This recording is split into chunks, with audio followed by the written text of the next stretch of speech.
Во рамки на 14-тото коло од Телеком Бизнис Лигата на Македонија се одигра 9 надпревари.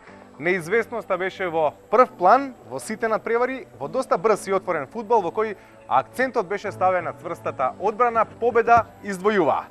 ЈСП во дуелот со Халкбанк, Лукойл беше подобар од ArcelorMittal, Македонски Телеком и Трансмет одиграа нерешено, без победник, Евана го совлада Мепсо, Елем издвојува победа над Факом, Евролинк дојде до победа над Гранит, Алкалуит ја совлада Шпаркасе Банка и Адмирал беше подобар од One VIP.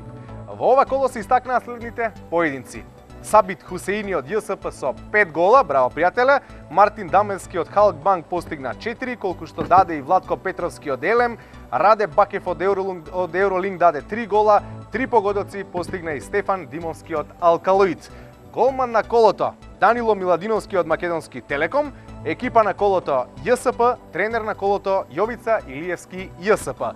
All-round играчи кои подгодуваа во клучни моменти, асистираа до своите соиграчи кога беше најпотребно и допринесоа за подигање на моралот на екипата во ова коло беа Албрим Шакири од Адмирал, Ивица Стефковски од Евролинк, Синиша Ковачевиќ од Елем и Мартин Алагјозовски од Лукойл.